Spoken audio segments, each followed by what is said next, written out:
트래블코.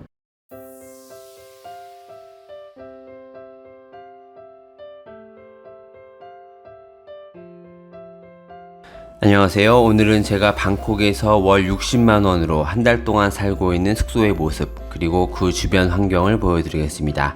저는 지금까지 일부러 방콕 내 여러 지역에서 한 달 간격으로 끊어서 지내왔고, 지금은 방콕의 중심이라고 할 수 있는 아송역에서 지상철인 BTS로 5정거장 떨어진 여기 온눈역 부근에서 지내고 있습니다.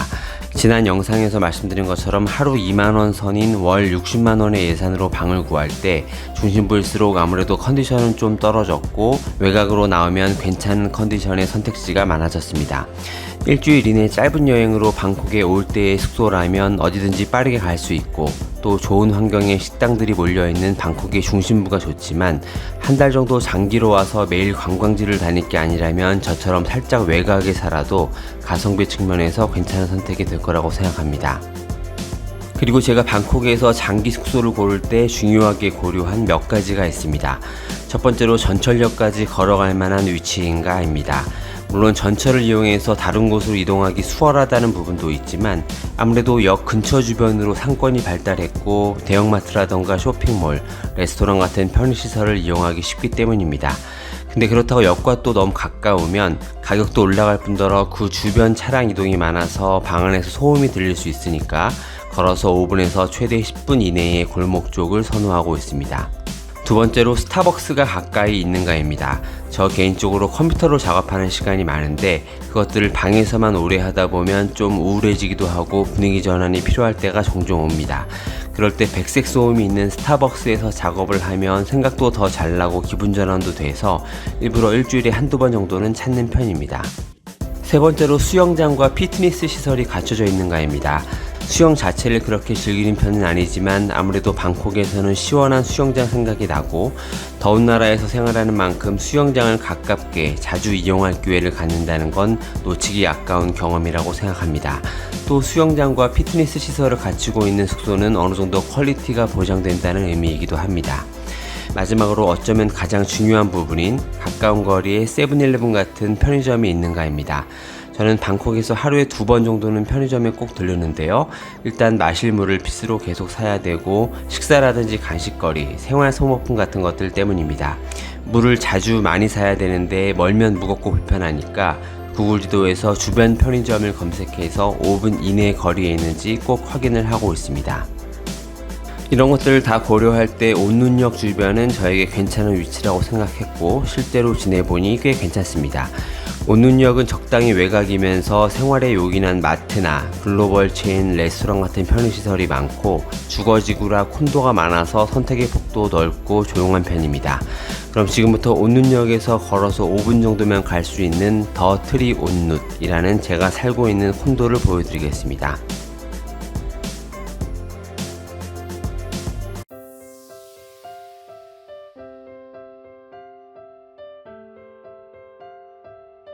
이 콘도를 굳이 추천드리려는 건 아니고, 다 포함해서 한 달에 60만원 정도의 숙소가 어떤 수준인지 보여드리고, 이걸 기준으로 해서 숙소의 위치, 그리고 그에 따른 컨디션을 대강 가늠해 보시기 바라는 마음입니다.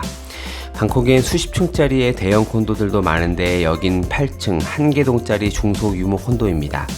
그렇지만 가두분도 상주하고 있고 보안시설도 잘 되어 있는 데다가 지은지 그렇게 오래되지 않아서 나름 깨끗하게 잘 관리되고 있었습니다. 나름 호텔처럼 로비 공간도 있습니다만 주로 직원이 상주해 있지 않고, 살다 보면 그렇게 의미 있는 공간은 아닙니다. 로비를 지나서 문 하나를 더 통과하면 엘리베이터가 있고요. 호텔처럼 방키를 이용해야 작동할 수 있으니까 외부인의 무단 출입은 제한됩니다. 대부분의 콘도에는 여행객이 이용할 수 없는 숙소라는 경고문이 붙어 있는데 한 달 이상 머무는 거라면 문제되지 않으니까 신경 쓰지 않아도 됩니다.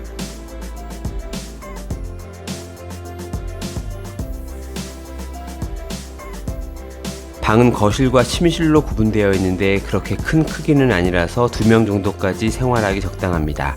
거실에는 2인용 소파와 TV, 냉장고, 그리고 조리를 해먹을 수 있는 인덕션과 싱크대가 있습니다. 물론 기본적인 조리기구들도 어느 정도 비치되어 있습니다.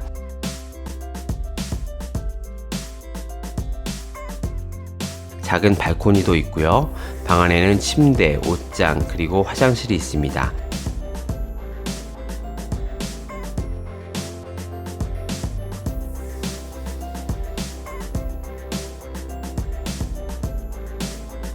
화장실은 딱 있을 것만 있는 작은 크기입니다. 아무래도 호텔이 아닌 집을 대여하는 거다 보니까 호스트에 따라서 다르지만 완벽하게 깨끗한 상태를 기대하기는 어렵고 들어온 첫날 대강의 청소는 필요합니다. 발코니에는 빨래를 넣을 수 있는 건조대와 세탁기가 있습니다. 세탁기는 없는 경우도 있는데 대부분의 콘도엔 30반 내외로 공용 세탁기를 쓸 수 있는 공간이 있으니까 이런 곳을 이용할 수도 있습니다. 근데 더운 나라에서 아무래도 빨래를 자주 하게 되니까 전 이왕이면 방 안에 세탁기가 있는지를 확인하고 예약하는 편입니다. 발코니에서 본 바깥 전경이고요. 아래쪽으로 수영장이 보입니다. 지금은 바이러스 때문에 태국 내 모든 수영장이 폐쇄 조치가 돼서 이용할 수는 없지만 나름 긴 수영장이 있습니다. 쓰레기도 콘도 내에 보통 층마다 버리는 공간이 따로 있습니다. 태국은 아직 우리나라처럼 분리수거를 그렇게 철저하게 하고 있진 않습니다. 콘도 바로 앞에는 시간대별로 길거리 상들이 나오고 간단한 먹거리와 국수 같은 걸 사 먹을 수 있습니다.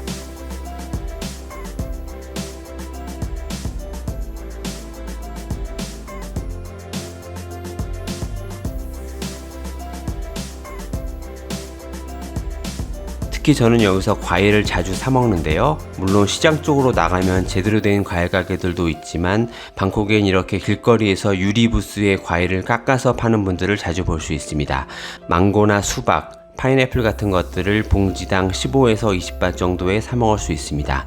보통 망고라고 하면 우린 말랑말랑한 걸 주로 먹지만 태국인들은 사과처럼 아삭아삭한 상태로도 많이 먹는데요.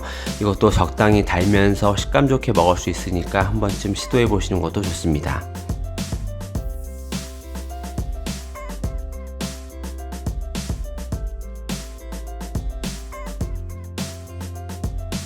자, 이상으로 제가 방콕에서 생활하고 있는 콘도 그리고 그 주변 모습을 보여드렸습니다. 지금은 방콕 전체가 비상령 때문에 거리에 사람도 적고 적막하지만 다행히 요새 태국의 하루 확진자 수가 한 자릿수로 줄면서 슬슬 정부에선 제재를 풀려고 준비하는 것 같습니다. 빨리 태국 내 상황이 먼저 정상화되고 최소한 7월 전까지는 다시 방콕에 많은 분들이 놀러 오실 수 있는 시기가 빨리 오길 기다리고 있겠습니다. 감사합니다.